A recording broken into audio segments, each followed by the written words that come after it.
समन्ता चक्रवालेषु अत्रा गच्छन्तु देवता सद्धम्मं मुनिराजस्स सुनन्तु सग्गमोक्खदं धम्मස්සවන කාලෝ අයං බදන්තා ධම්මස්සවන කාලෝ අයං බදන්තා ධම්මස්සවන කාලෝ අයං බදන්තා සාදු සාදු නමෝ තස්ස භගවතු අරහතෝ සම්මා සම්බුද්දස්ස නමෝ තස්ස භගවතු අරහතෝ සම්මා සම්බුද්දස්ස නමෝ තස්ස භගවතු අරහතෝ සම්මා සම්බුද්දස්ස සාදු සාදු සාදු. ඒ අපගේ ශාස්ත්‍රූ සම්මා සම්බුදුරජාණන් වහන්සේට අප හැම දිනාගේම නමස්කාරය වේවා. සාදු සාදු සාදු. සුපින්වත්නි, ඔබ හැම දිනාම ඊටාම ශ්‍රද්ධාවෙන් අදත් බලාපොරොත්තු වන්නේ ධර්ම ශ්‍රවණය කරන්නටයි. මේ ධර්මයේ සෙවණැල්ල අපිට වැටීම පවා මහ විශාල ආශිර්වාදයක්. අවබෝධයේ පැත්තකින් තියන්ට අවබෝධයේ තරම් අග්‍ර දෙයක් ලෝකේ තවත් නැහැ. නමුත් මේ ධර්මයේ උණුසුම දැනෙන එක පවා අපිව හරියට පරිස්සම් වෙන දෙයක්. අපිට හරිය රැකවරණයක් තියෙනවා. බුදුරජාණන් වහන්සේ භික්ෂු සංඝයා පිරිවරාගෙන එක්තරා දිනයක චාරිකාවේ වැඩම කරනවා. ඉතින් එහෙම චාරිකාවේ වැඩම කරනකොට බොහොම වයෝවෘද්ධ කාන්තාවක්, අවුරුදු 85ක් 90ක් විතර වෙන වයසක අම්මා කෙනෙක් පාර අයිනින් ඒ වීදිය දිගේ ඉස්සරහට එනවා. එතකොට ඒ අම්මා බොහොම දුර්වල කාන්තාවක්. ඒ වගේම ඇය චණ්ඩාල ස්ත්‍රියක්. ඒ කාලේ හරියට ඉතින් කුලේ ගැන එහෙම හරි සැලකිලිමත් නේ. ඉතින් ඇය බොහොම සැඬොල් කුලේ කාන්තාවක්. ඉතින් ඇය කොහොමත් ඒ කාලේ ඉතින් කුල ભેදයත් එක්ක සැඬොල් කුලේ කියන්නේ බොහොම නීච පහළ කුලයක් කියලා සැලකුවේ. ඒ මිනිස්සු සාමාන්‍යයෙන් බොහොම ධනවත් මිනිස්සු ඉස්සරහාම ඉන්නෙත් නැහැ. ඉතින් මේ ඈතින් බුදුරජාණන් වහන්සේ භික්ෂු සංඝයා පිරිවරාගෙන වඩිනකොට මේ ස්ත්‍රිය, මේ වයෝවෘද්ධ අම්මා දැක්කා ඈතින් ලස්සන ශ්‍රමණෙක් එනවා.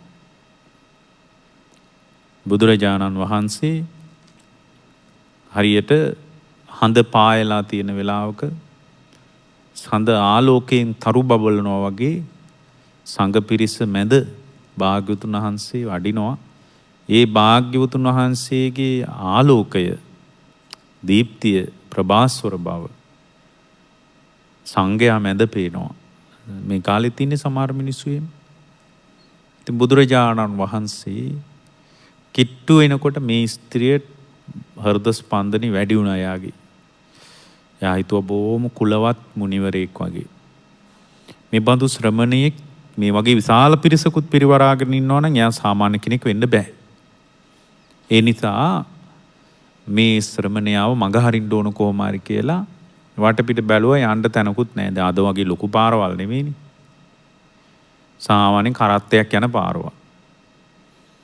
ඉතින් මේ කාන්තාව වටපිට බලනකොට දැන් ඈතින් බුදුරජාණන් වහන්සේ ලං වෙනකොට මේ කාන්තාවට කරගන්න දෙයක් නැහැ.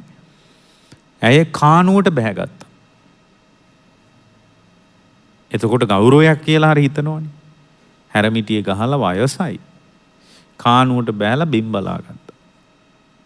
බිම් බලාගෙන හිටියා. බුදුරජාණන් වහන්සේ භික්ෂු සංඝයා පිරිවරාගෙන කිට්ටු වුණා. කිට්ටුවට ආවා. වැඩියා.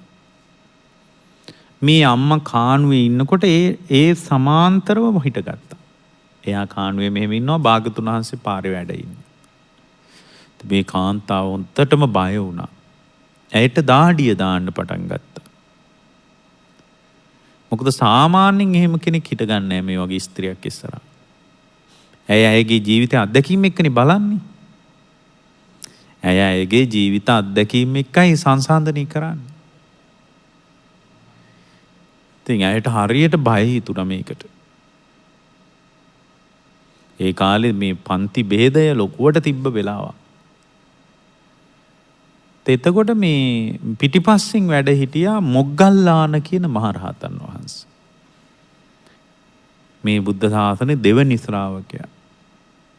උන්වහන්සේ දැක්කා අපගේ භාග්‍යවතුන් වහන්සේ නිකාම්ම නවතින්නේ නැහැ සාමාන්‍යයෙන් ගමනකදී. නවතින්නේ නැහැ. මොග්ගල්ලාන මහරහතන් වහන්සේ ඉස්සරහට ආවා. ඉස්සරහට වැඩම කරලා මේ අම්මාගේ පැත්තට කිට්ටු වුණා. කිට්ටු වෙලා කිව්වා අම්මා මේ අම්මා දන්නවද මේ ඔය අම්මා ඉස්සරහා එයා කානුවේ ඔය අම්මා ඉස්සරහා හිටගෙන ඉන්න මේ උත්තමයන් වහන්සේ කවුද කියලා ඔය අම්මා දන්නවද කියලා ඇහුවා. ඒත් ඇයට ඔළුව උස්සලා බලන්න හයියක් තිබ්බේ නැහැ. එයා කතා කළෙත් නැහැ. එයා ඔළුව වනලා කිව්වා දන්නේ නැහැ කියලා. එතකොට බුදුරජාණන් වහන්සේ ගැන අපගේ මොග්ගල්ලාන මහරහතන් වහන්සේ වදාලා අම්මා මේ කේසර කඩා හැලෙන සිංහයෙක් වගේ මේ මහා මඟ නැවතී සිටින්නේ විශාල සංඝ පිරිසක් පිරිවරාගෙන මේ නැවතී සිටින්නේ අම්මා මේ මහා භද්‍ර කල්පයේ 4 වෙනි වරට පහළ වුණු අපගේ ගෞතම නම් වූ සම්මා සම්බුදුරජාණන් වහන්සේ අම්මා මේ අම්මා ඉස්සරහා නැවතුනේ අපගේ බුදුරජාණන් වහන්සේ මේ ශාක්‍ය ඔක්කාක රාජවංශේ ශාක්‍ය ගෝත්‍රයට අයිති සිද්ධාර්ථ නමින් මේ ලෝකේ සක්විති රජ වෙනවා යයි ඍෂිවරුන් ප්‍රකාශ කරද්දී සක්විති රජකම අතහැර දමා අම්මා මේ කහට වස්ත්‍රයක් දරාගෙන පාත්‍රයක් අතේ තියාගෙන මේ ඉස්සරහින් ඉන්නේ අම්මා අපගේ බුදුරජාණන් වහන්සේ. දැන් ඉතින් අම්මා ඔය අම්මා මේ භාග්‍යවතුන් වහන්සේගේ සිරිපා කමල වන්දනා කරගන්නට එච්චරයි කිව්වේ. එතකොට ඔළුව උස්සලා බැලුවා. ඇයි හොඳට ඔළුව උස්සලා බලනකොට ඇයගේ ඇඟ සීතල වෙලා ගියා. ඇත්තනින් නම් ඇයි දැන් අර මොග්ගල්ලාන මහරහතන් කිව්වේ කොහමද? කේසර කඩා හැලෙන සිංහෙක් වගේ. හැම සිංහයොන්ටම කේසර නෑනේ. කේසර කඩා හැලෙන සිංහෙක් වගේ. රත්තරම් පාට කේසර ඇති සිංහෙක් වගේ අම්මා මේ ඉන්නේ අපගේ බුදුරජාණන් වහන්සේ කිව්වාම ඇය කවදාවත් දැකලා නැහැ ඒ වගේ මුනිවරයෙක්. විවිධ ශ්‍රමණ කණ්ඩායම් හිටියා. ආජීවකයෝ හිටියා, පරිබ්‍රාජකයෝ හිටියා, නිගණ්ඨයෝ හිටියා, ජටිලයෝ හිටියා. ඔය අතර මෙබඳු මහා පෘෂ්ටිමත් ප්‍රභාස්වර මුනිවරයෙක් ඇය කවදාවත් දැකලා තිබෙන්නේ නැහැ. ඇය අර හැරමිටිය ගහලා ඉක්මනට කානුවෙන් උඩට ආවා. ඇවිල්ලා බුදුරජාණන් වහන්සේගේ සිරිපා සටහන් අතගාලා වන්දනා කළා. ඒ වන්දනා කළාම බුදුරජාණන්සේ බණ කිව්වේ නෑ යාට. එහෙම වීදිය දිගේ ඉස්සරහට වැඩියා. ඒ වීදිය දිගේ ඉස්සරහට වැඩම කරද්දී ඇය බලාගෙන හිටියා. 1250ක් සංඝ පිරිස වැඩියා පිටිපස්සේ. ඈතින් අපගේ බුදුරජාණන් වහන්සේ නොපෙනී යනකන් ඇය බලාගෙන හිටියා. භාග්‍යවතුන් වහන්සේ ඈතින් නොපෙනී ගියා. නොපෙනී යනකන් ඇය කල්පනා කළා බුදුරජාණන් වහන්සේ නමක්ලු. මේ භද්‍ර කල්පයේම 4 නමයිලු පහළ වෙලා තියෙන්නේ. ඒ 4 නමිනුත් 4 වෙනි උත්තමයාලු.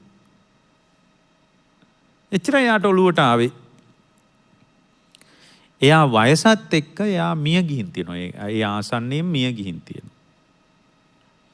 ඒ මිය ගියාම ඇය දෙවිවරු අතර උපන්නා. සුගතිය ගියා කියනවා. ඇයි සුගතියට ගියේ බුදුරජාණන් වහන්සේ ගැන හිත හිටපු නිසා කියලා කියනවා. හරි කමන්නේ කියමු. ඊට පස්සේ ඇය දවසක් අපගේ මොග්ගල්ලාන මහරහතන් වහන්සේ වැඩ ඉන්න කුටියට ආවා කියනවා. ඇවිල්ලා කිව්වලු අනේ ගුරුදේවිඳුනි මම එදා ඔබ වහන්සේගේ කීමට භාග්‍යවතුන් වහන්සේගේ සිරිපා කමල වන්දනා කළා. ඔබ වහන්සේට මාව මතකද? චණ්ඩාල ස්ත්‍රියක් විදියට එදා ඔබ වහන්සේ මම පාරේ කානුවක ඉද්දී ඔබ වහන්සේ මාව කානුවෙන් ගොඩ ගත්තා. කානුවෙන් ගොඩ අරගෙන ඔබ වහන්සේ තමයි මගේ කනට කොඳුරා කිව්වේ. ඇහෙන්නෙත් නැතුව ඇතිනේ. වයසයිනේ. කනට කිට්ටු වෙලා කිව්වේ අම්මා මේ ඉන්නේ කේසර කඩා හැලෙන සිංහෙක් වගේ අම්මා මේ ඉන්නේ අපගේ බුදුරජාණන් වහන්සේ. අම්මා වඳ ගන්න කියලා ඔබ වහන්සේ වදාලා. ඒත් මට එදා ඔබ වහන්සේගේ පාසටහන් වැඳ ගන්න බැරි වුණා. ඔබ වහන්සේ වන්දනා කරගන්න එදා මට බැරි වුණා.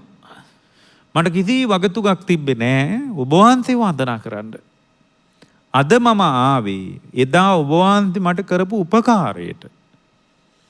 ඔබ වහන්සේගේ පාසටහන් වන්දනා කරන්න අද ආවේ. අද මට ඔබ වහන්සේ බණ කියන්න ඕනේ නෑ. ඔබ වහන්සේත් එක්ක මට වෙන කිසිම කතාවක් නෑ. මම අද මේ රාත්‍රියේ ඔබ වහන්සේ කරා එළඹුණේ එකම එක දෙයකට. ඒ ඔබ වහන්සේගේ පාසටහන් වැඳ ගන්නයි නිදුකානිනි ඔබ වහන්සේගේ පායුගල මා වෙතට දිගු කරන්න. ඔබ වහන්සේ මගේ ගුරුවරයා. ඔබ වහන්සේ තමයි මට මඟ පෙන්වුවේ මන් දන්නේ නැහැ. පාරේ හිටගෙන ඉද්දී පාරේ කාණුවේ හිටගෙන ඉද්දී භාග්‍යතුන් වහන්සේ මං ඉස්සරහා නැවතුනාම ඔබ වහන්සේ පිටිපස්සෙන් ඉස්සරහට ඇවිල්ලා. ඔබ වහන්සේ පිටිපස්සට වෙලා එදා හිටියනම් මට ගාණක් නැහැ. ඔබ වහන්සේ සංඝ පිරිස අතරින් ඉස්සරහට ඇවිල්ලා මගේ කන්ට කොඳුරා වදාලේ අම්මා වැඳ ගන්න දැන් බුදුරජාණන් වහන්සේ කියලා.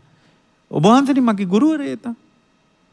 එහෙත් මට එදා ඔබ වහන්සේගේ පාසටහන් වැඳ ගන්න බැරි වුණා. මම භාග්‍යතුන් වහන්සේගේ සිරි පාසටහන් වන්දනා කළා. ඒ වන්දනාවම ස්වාමීනි මාව සැපේ කරව සවා තැබ්බුවා.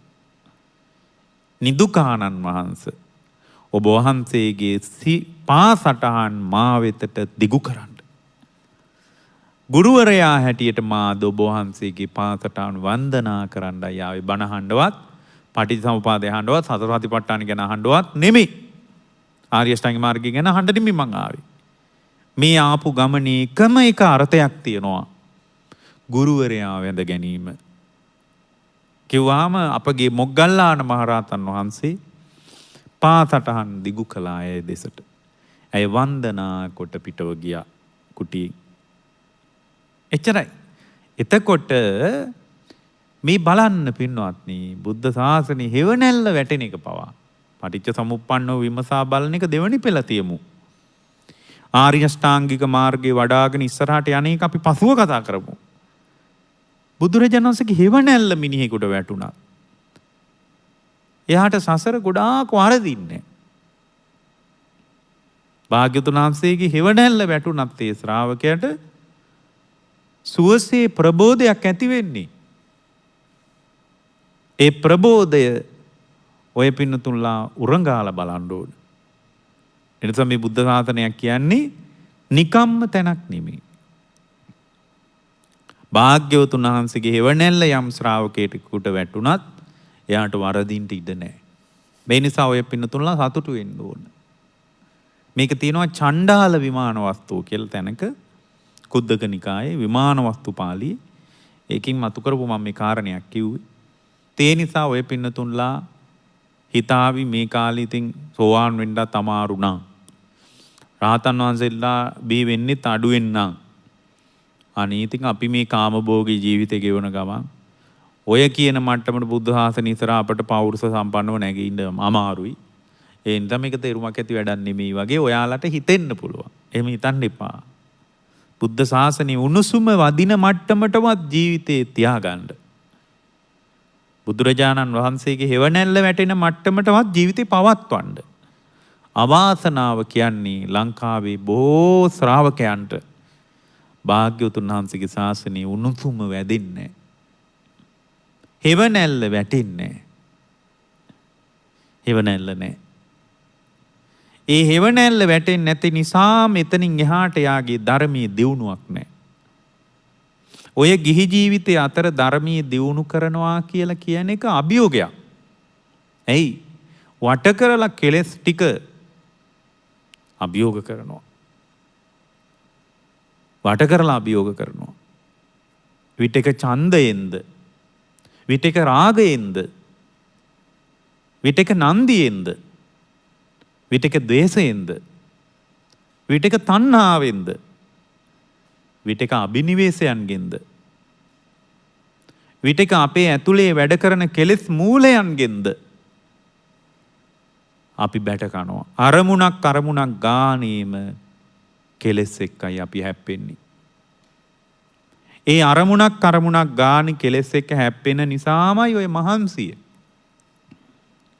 අපේ ජීවිතවල හරි මහන්සියක් තියෙනවා. අපිට හරි මහන්සි. ඒ මහන්සියත් එක්ක ඔයාලා මේ ඇවිල්ලා වාඩි වෙලා ඉන්නේ. ඔය දුවන දිවිල්ල මැරෙනකන් දුවන්න වෙනවනේ. නිකන් හිතේ ඇති වෙන්නේ නැද්ද කනස්සල්ලක් මේක බැඩන්නේ නැහැ. මැරෙනකන් දුවන්න වෙනවා. මැරෙනකන් දරුවෝ නලවන්න වෙනවා. මැරෙනකන් මුණුබුරෝ නලවන්න වෙනවා. ස්ත්‍රියක් වීමේ දුක මේ මවුරු දකින්නේ නැද්ද? උදේටත් උයන්න වෙලා. දවල්ටත් උයන්න වෙලා. රැයටත් උයන්න වෙලා. උදේට උයන්නේ මොනවද කියලා රැය සැලසුම් කරන්න වෙලා. මැරෙනකන් උයන්න වෙච්ච එක දුකක් නෙමෙයිද?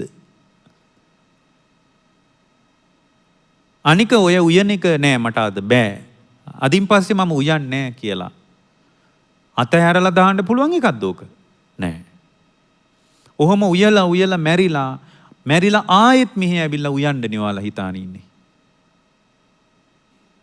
එකම දේ ආය වෙන සසරක් මේක. අමුතුයෝ මෙහි මොකුත් වෙන්නේ නැහැ. මේ ජීවිතේ තේරුම් ගන්න පින්වත්නි අලුත් ඒවා මොකුත් නැහැ. ලෝකේ තියෙන්නේ පුනරුක්තියක් විතරයි. පුනරුක්තිය කියන්නේ එකම දේ නැවත ආය වෙනවා එච්චරයි. එකම දේ වෙනවා. ඉර පායනවා බැස යනවා ආයෙ ඉර පායනවා ඔච්චරයි. සඳ මෝඳු වෙනවා ආයෙත් සඳ දුර්වල වී අටවකට ගිහින් හඳ ආයෙත් සඳ මෝඳු වෙනවා. මේ ගස් කොළ පළ දරනවා. කොළ හැලි නැවත පළ දරන්න පුළුවන් මට්ටමට ගහ සාකස් වෙනවා. එකම දේ ආය වෙනවා. ඒ එකම දේ වුණා කියලා මිනිස්සු ඒක දුකක් කියලා දැක්කත් නවත්තන්නේ නැහැ. පුනං චේව වපන්ති බීජං. වපුරන මිනිස්සු හැමදාමත් වපුරනවා. එයා මඩ හොද ගන්න කැමති නෑ. ගිහින් බලන්න අනුරාධපුරේට. පොළොන්නරුවට ගිහින් බලන්න. ගිහින් බලන්න අම්පාර පැත්තට. යායට වපුරනවා. අස්වැන්න විකුණ ගන්න බෑ. අඩුයි අපිට වෙච්ච යහපතක් නෑ කියලා උද්ඝෝෂණ කරනවා. හෙටත් වපුරනවා. බලන්නකො අපිට හම්බෙච්ච අස්වැන්නක් නෑ. මේක වැඩක් නෑ පොහොර ටික ගහ ගන්න බෑ කියනවා.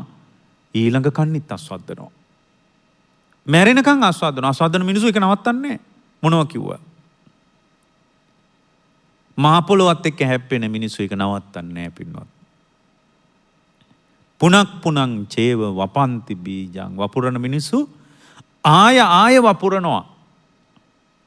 ආය වපුරනවා. එතකොට එකම දේ මම මේකෙන් කියන්න උත්සාහ කරන්නේ ලෝකේ එකම දේ නැවත සිද්ධ වෙනවා. ඉපදෙනවා ආත්ම සංඥාවෙන් ලෝකේ තුරුල් කර ගන්නවා.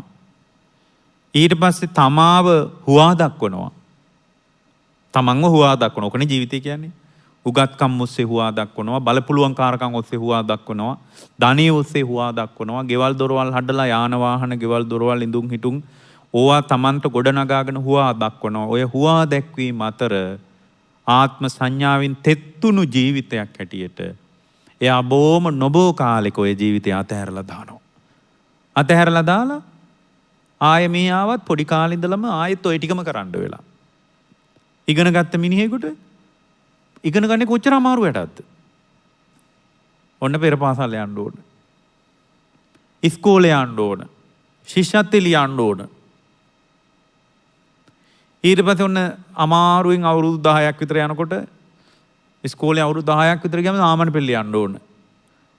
ඊට පස්සේ කොහොම හරි පාස් වෙනකන් අම්මලයි දරුවෝයි ඔක්කොම මග බලාගෙන ඉන්නවා ප්‍රතිඵල එනකන්. ඔන්න පාස් වුණාම ආස්වාද ජනක රාත්‍රියක් එළඹෙනවා. හරිම රසවත් රැයක්. ඒ රැයින් පස්සේ ඒ රසය දුර්වල වෙලා යනවා. ඊට පස්සේ ආයෙ උසස් පෙළ ලියන්න දුවන්න ඕන, නිදි වරන්න ඕන. එළි වෙනකම් පාඩම් කරන්න ඕන. ඊට පස්සේ යාන්තම් උන් උසස් පෙළ පාස් වුණාට පස්සේ ආයෙත් ආස්වාද ජනක රාත්‍රියක් ලැබෙනවා. එදාට අම්මටත් සතුටුයි. දරුවන්ටත් සතුටුයි. ගෙදර ඔක්කොටම සතුටුයි. ඊට පස්සේ ඒ සතුට සතියක් විතර යනකොට අතුරුදහන් වෙලා යනවා. ඒ සතුට අතුරුදහන් වෙච්ච නිසානේ ආයෙ බනින්නේ දරුවට. ආයෙ බනින්න පටන් ගන්නවා. ඊට පස්සේ ඔන්න මොනවා හරි තියෙන පාඨමාලා හොයනවා. විශ්වවිද්‍යාල ප්‍රවේශ වෙනකම් බලාගෙන ඉන්නවා. විශ්වවිද්‍යාලෙට ගියාම අහල පහල ඔක්කොටම කතා කර කර කියනවා අපේ පුතා විශ්වවිද්‍යාලෙ ගියා මෙන්න. අපේ දුව විශ්වවිද්‍යාලෙ ගියා කියලා ඒ ලෝකෙටම කතා කරලා කියනවා. ඊට පස්සේ මාසයක් විතර යනකොට ඒ ආස්වාදය අතුරුදහන් වෙලා යනවා. විශ්වවිද්‍යාලෙට ගියපු තරුණයාටත් තරුණියටත් තිබ්බ ආස්වාදය සාමාන්‍යයෙන් මාසයක් විතර යනකොට අතුරුදහන් වෙලා යනවා. ඊට පස්සේ කැන්ටිමින් රුපියල් 150ක් දීලා දුර්වල බත් එකක් කන්න යා පටන් ගන්නවා. මහපොළ ශිෂ්‍යාධාර එනකම් මඟ බලාගෙන ඉන්නවා. ඊට පස්සේ යාට තියෙන්නේ විශ්වවිද්‍යාලය ඇතුලේ ලාමක ජීවිතයක්. දියුණු ජීවිතයක් නෙමෙයි. ඊට පස්සේ යාට උන පළවෙනි උපාධිය හම්බ වෙනවා.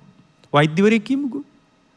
උපාධිය හම්බ වෙනවා. ඊට පස්සේ ආ රෝහලට ඊට පස්සේ මේ වෛද්‍යවරයෙක් වීම ඇතුලේ මහා දුකක් නේ තියෙන්නේ. ඊට පස්සේ ඔන්න යා විශ්වවිද්‍යාලෙට ගිහින් ඊට පස්සේ ඔන්න අර සීමාවාසික කාලයක් හම්බ වෙනවා. ඒ කාලේ උදේටත් වෛද්‍යවරයා රෝහලේ ඉන්නවා. නිින්දට යනකොටත් ඒ වෛද්‍යවරයා ඉන්නවා. උදේ ලෙඩා නැගිටිනකොටත් එයාම ඉන්නවා. දුෂ්කර කාලයක් එනවා. ඒ වෛද්‍යවරයා උදේටත් ඉන්නවා. පැය 24 සේවයේ. සෑහෙන කාලයක් එහෙම ඉන්න එපාය. අවුරුදු 1කමාරක් විතර ඉන්න ඕන. ඊට පස්සේ ලියලා මේ ඇඟේ කෑලි ගැන ඉගෙනගෙන ඔන්න යාන්තම් ස්ථාවරවල සාමාන්‍ය වෛද්‍යවරයෙක් විදිහට සාමාන්‍යයෙන් රුපියල් ලක්ෂ 1කමාරක විතර වැටුපක් ලබන.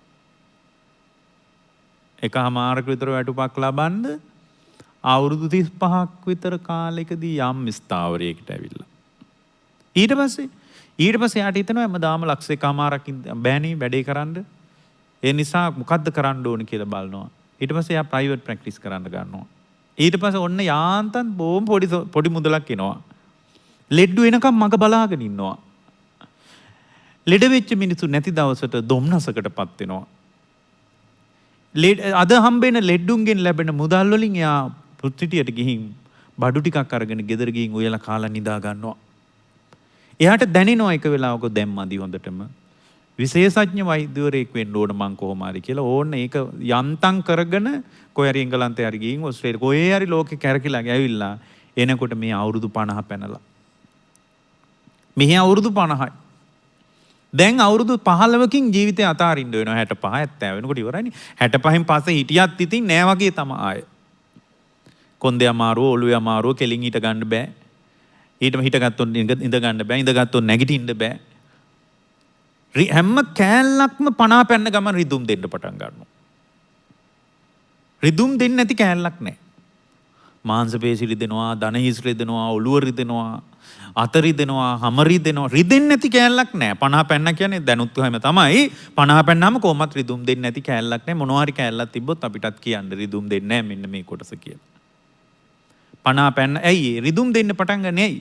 ජීවිතේ සන්ධ්‍යාවට එළඹිලා එයා මෙහි ඇවිල්ලා ඕන්න අමාරුවෙන් එයා ඊට පස්සේ අමාරුවෙන් දැන් අවුරුදු 50 පැන්න කියන්නේ අමාරුවෙන් ඉතින් ඒ වෙනකොට තමයි ඔන්න වාහනයක් ගන්නවා 50 විතර වෙනකොට අමාරුවෙන් තියාගේ සතුටක් තියෙන වාහනයක් ගන්නවා ගෙයක් හදා ගන්නවා ඉතින් ඒ ගෙවලුත් හදන්නේ අවුරුදු 100ක් විතර පවතින නිසා අමාරුයි ලංකාවේ මිනිසුන්ගේ ගෙවල් හදන්න එයා ඉතාලි ඉන්නේ අවුරුදු 100කට විතර සැලසුමක් ඊට පස්සේ ඒ ගේ හදාගෙන ඊට පස්සේ ගෙදර නෝන මකුල් දෙල් කඩනවා අරයා වැඩට යනවා.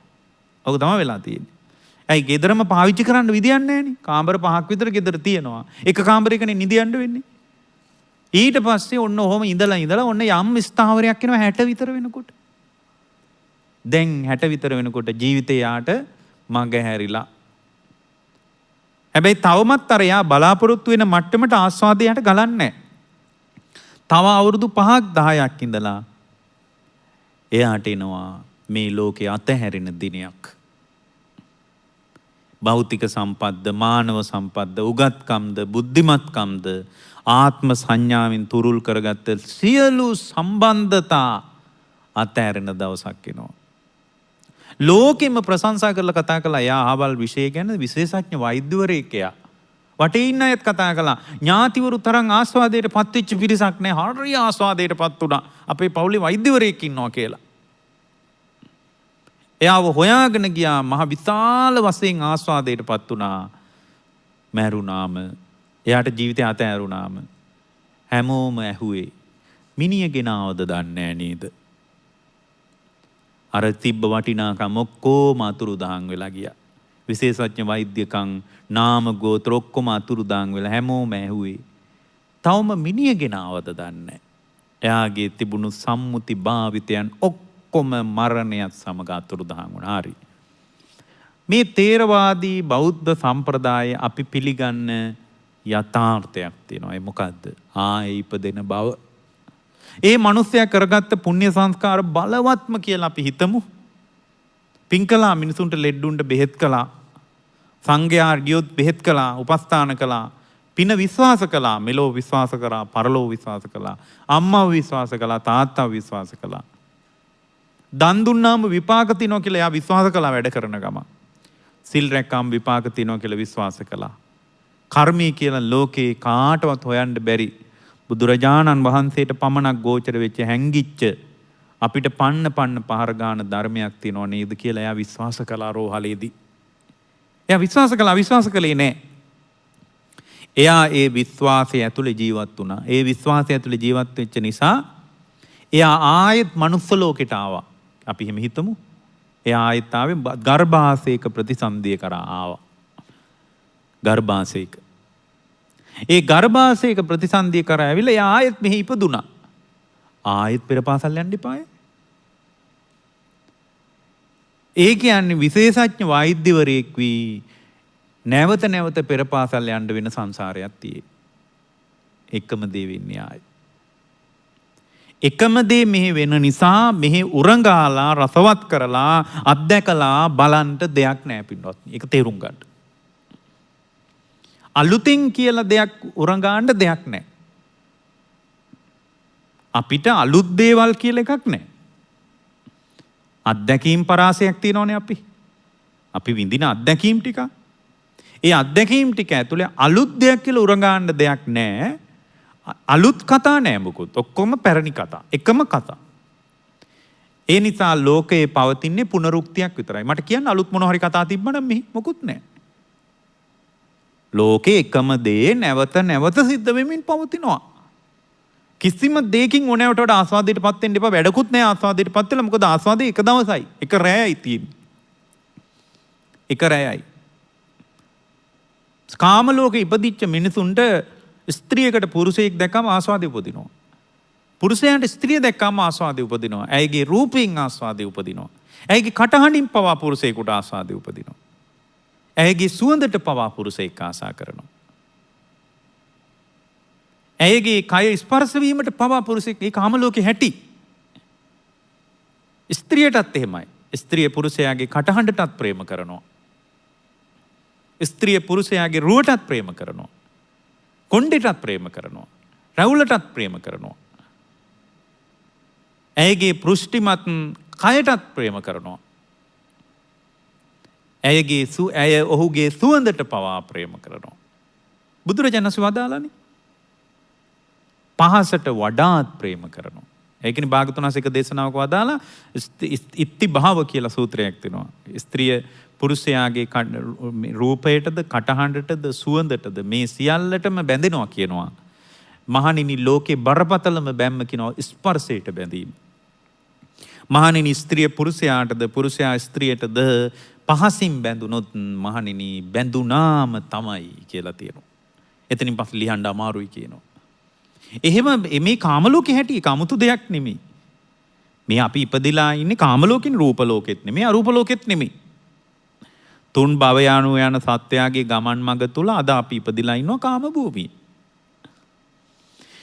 මේ කාම භූමිය අපි ඉපදිලා ඉන්නවා කියලා කාම භූමියේ ඉපදිලා හිටියා කියලා මේක මහා අමුතු තැනක් නෙමෙයි. මේක සාමාන්‍ය තත්ත්වයක් අපි මේ අත්දකින්නේ. ඇයිවා ඔච්චර ඕවට බැඳෙන්නේ කියලා ලෝකෙන් අහලා වැඩක් නැහැ. කාම භූමිය ඉපදිච්ච හැම මිනිහෙම බැඳෙනවා. ඇයි? අපි තුල පවතිනවා කාම ධාතුවක් හිතේ. කාම ධාතුම් පටිච්ච උප්පජ්ජති කාම සංඥා. කාම ධාතුවක් තියෙන නිසා අපි තුල කාම සංඥා ඇති වෙනවා. කැමැත්ත පදනම් කරගෙන අපි ලෝකේ සංජානනය කරගන්නවා, අඳුන ගන්නවා. ඒක මේ හාන්දුරොන්ටද ස්ත්‍රියටද පුරුෂයාටද කියලා එකක් නැහැ. කාම ලෝකෙ ඉපදිච්ච හැම මිනිහෙක්ම ඔහොමයි. කාමයන් නිරුද්ධ කිරීමේ ඍජු ක්‍රියාමාර්ග වලට භික්ෂුව අවතීර්ණය වෙලා ඉන්නවා. එච්චරයි, වෙන එකක් නැහැ. අවතීර්ණය වෙලා ඉඳලත් එයාට අමාරු වැටෙන්න පුළුවන්. අමාරු වැටිච්ච භික්ෂුවක් තුල පවා ඔයාලා දකින්න ඕනේ ඒක. ගරහන්න නෙවෙයි හොඳ. හරියටම ධර්මයේ දාන්න මිනිහෙක් ගරහන්නේ නැහැ පින්නත් කාටවත්. ඊටාම නොහික්මුණු පිරිහිච්ච භික්ෂුවකටවත් එයා ගරහන්නේ කොච්චර දියුණුයිද? එයා දකින්නේ ධර්මතාවය. එයාට පේනවා කාම ලෝකේ හැටියොම තමයි. එයාට ගරහන හැම වෙලාවකම ගරහන මිනිහටනේ අකුසල් රැස් වෙන්නේ. මම ගරහනකොට ඒ ගරහන කෙනාගේ කරගත් එක එයා ගෙනියනවා. ගරහන්න රැස් වෙන අලුත් කර්ම මම අරන් යන්න වෙනවා. මේ සත්‍ය අවබෝධයට ජීවිතේ විවෘත වෙච්ච මුනිවරයෙක් ජීවිත අවබෝධය කරා දුවන ශ්‍රාවකයෙක් ලෝකයට කරහන්නේ කවදාවත්. එයා තුලින් දකින්නේ ධර්මය. අහෝ කාම ලෝකේ හැටි මෙහෙම නේද? එතකොට මේ හාමුදුරුවෝ කෙනෙක් භික්ෂුවකට උනත් සිවුර විතරක් තිබ්බාම ඔහොම වෙනවා නේද? එයාට පේන්නේ ඒක. දැන් අපිට නිවුස් හම්බ වෙනවා. දුර්වල සමහර පැවිදි අයගේ දුර්වල චර්යා. ලංකාවේ ප්‍රවෘත්ති විකාශනවල ඒවා ඔසවා තබනවා. ඒගොල්ලන්ට ඕන වැඩි පිරිසකගේ ආකර්ෂණයනේ. ඒවා ඔසවල තියෙනවා. ඒවා Facebook එකේ ඉතා වේගෙන් සංසරණය වෙනවා. ඒ සංසරණය වෙන හැම වෙලාවකම යාට පේන්නේ අහෝ කාම ලෝකේ ඉපදුනොත් පැවිද්දෙක් පවානේ අසරණයි නේද? භාග්‍යවතුන් වහන්සේගේ ශ්‍රාවකයෙක් විදියට පිළිවෙත් පුරන්න ආපු මිනිහෙක් පවා මොන්න තරම් අනාථ වෙලා යනවද කියලා යාට යාවමයි පේන්නේ. දුර්වල හිස් කියන්නේ හිස් කියලා මම මෙතන අදහස් කරන්නේ දුර්වල චර්යා තියෙන පැවිද්දෙක් තුල පවා ඔය පින්නතුන්ලා කෙලෙස් සහගත ලෝකේ අනාථකමමයි දකින්න ඕන. එතකොට ගරහන්න හිතින්නේ නැහැ. එයාට ඒ කතාව මුණ ගැහෙන්නේ ධර්මතාවයක් විදියටයි.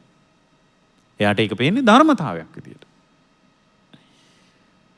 ඉතින් පින්වත්නි මේ විදියට ජීවිතේ දකින්න පුරුදු වුණොත් මේ කාම ලෝකයේ ස්වභාවය එහෙම බැඳුනා කියලා ඒ බැඳීම ඇතුලේ පින්වත්නි ආස්වාදයක දිගට ඉන්නේ නැහනේ. ස්ත්‍රිය පුරුෂයාට බැඳුනත් පුරුෂයා ස්ත්‍රියට බැඳුනත් එයා අලුත් ආස්වාදේ හොයාගෙන යන්නේ. අලුතේ ඒ සිතේ හැටි. ඒ නිසා මේ කෙලෙස් සහගත ලෝකෙ එක මිනිහෙක්වත් විශ්වාස කරන්න එපා. එකම මිනිස්සෙක්වත් විශ්වාස කරන්න එපා. ඒ බඳු ලෝකයක ඉන්න බව අවබෝධ කරගන්න. එතකොට දුක එන්නේ නැහැ. හොඳට බලන්න පින්වත්නි ලෝකයේ මත විශ්වාසයේ තිබ්බත් මේ ලෝකේ ප්‍රෝඩාකාරී. හැම මිනිහෙක්ගේම ජීවිතේ රහස් තියෙනවා. ප්‍රෝඩාකාරී. හැම ස්ත්‍රියකගේම ජීවිතේ රහස් තියෙනවා. ස්වාමියාටවත් කියලා නැහැ.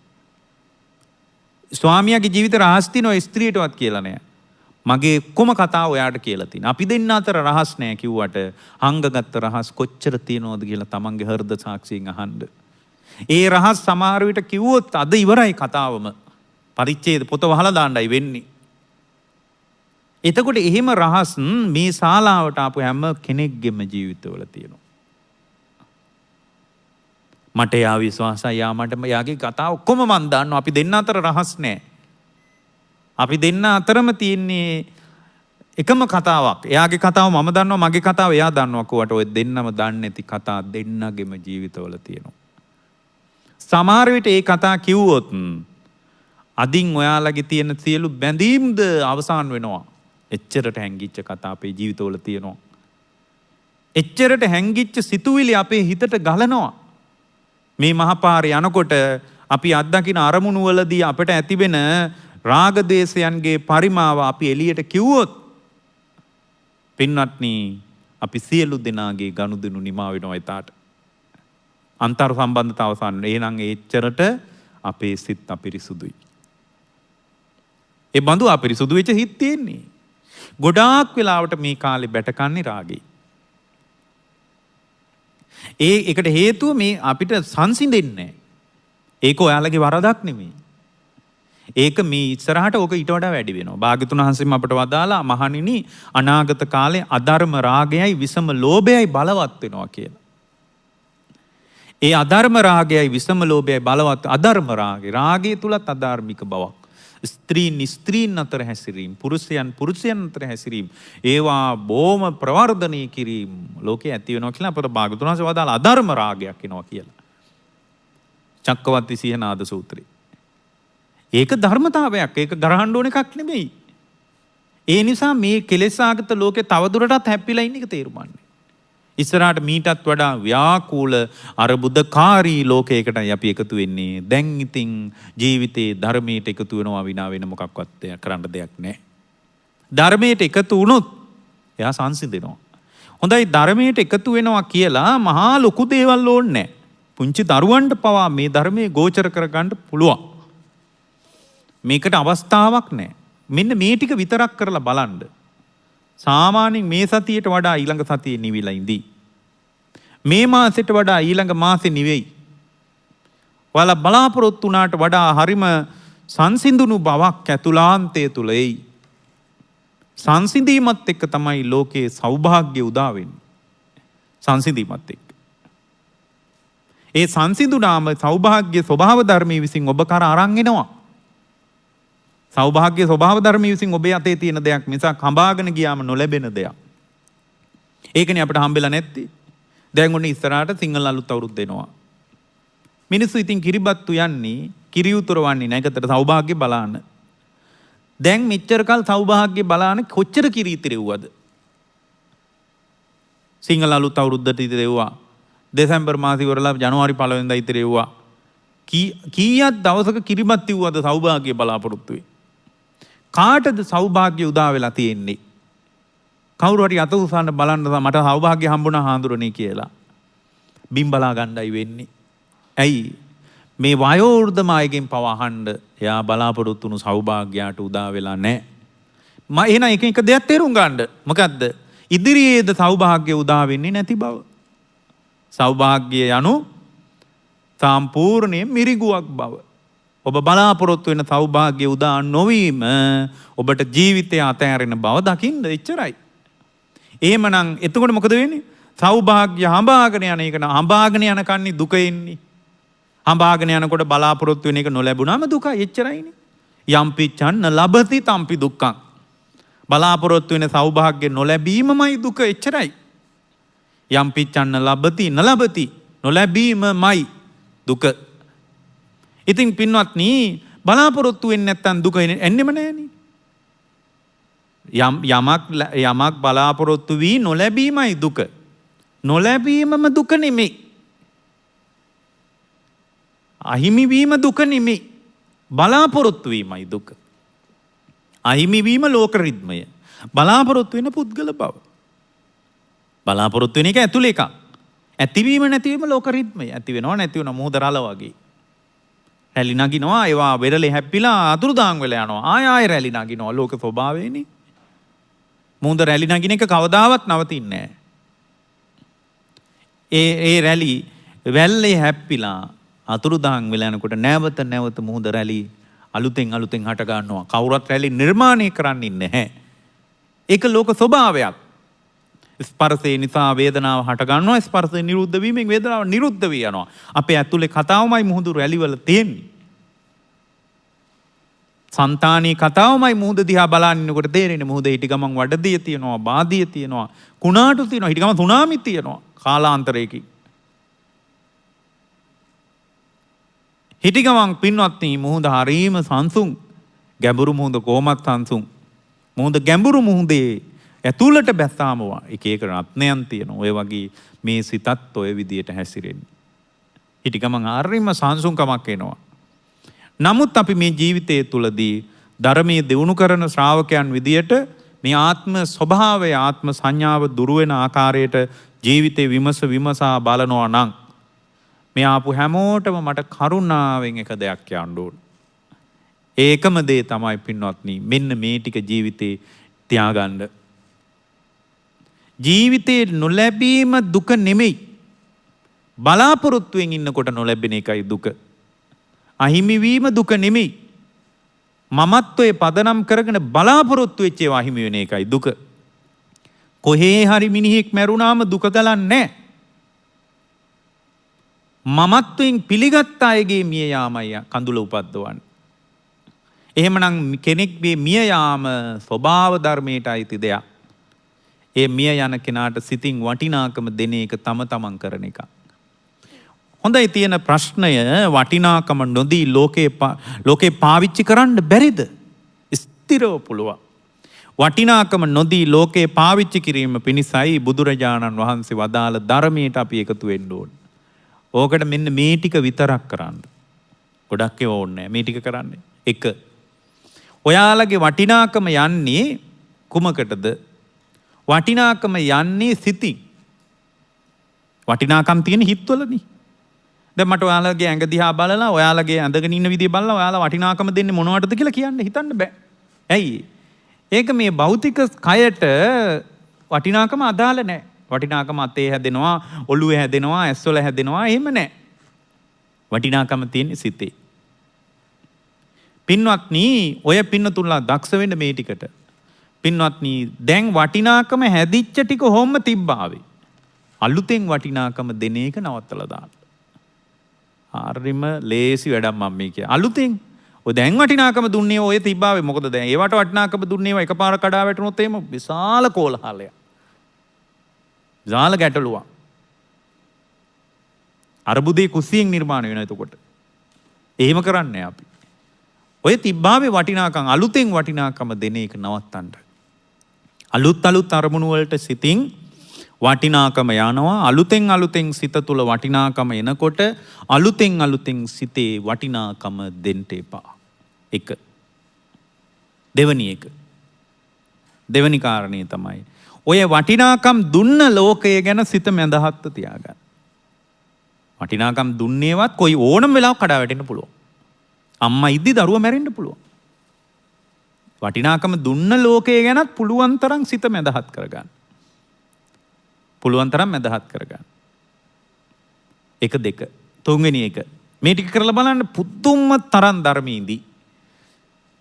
තුන්වෙනි එක තමයි පින්වත්නි වටිනාකම් දුන්නේ ලෝකය. වටිනාකම් දුන්න ලෝකයේ සම්බන්ධ ඔයාලගේ යුතුයකම් ටික. ඔයාලා වැඩ කරනවානේ. ඒ යුතුයකම් ටික කුසල් කියලා හිතන්න. යුතුයකම් කරන්නේ. ඔයාලගේ යුතුයකම් තියෙනවනේ දරුවා වෙනුවෙන්, බිරිඳ වෙනුවෙන්, ස්වාමියා වෙනුවෙන්, අම්මා තාත්තා යුතුයකම්. ඒක කුසල් විදියට දකින්න. ඒ කුසල් විදියට දකින්නේ මෙහෙමයි. කුසලයක් වෙන්නේ අතහැරුණොත්. ඔයාලා බලන්න මන්ට මේ යුතුයකම් කරන්න කින් අතහැරෙනවා ජීවිතේ. නින්දා අතහැරෙනවා, කාලය අතහැරෙනවා, සුව පහසුකම අතහැරෙනවා. යුතුයකම් කරන්න ගිහින්. අනේ අතහැරීම දිහා බලන්න.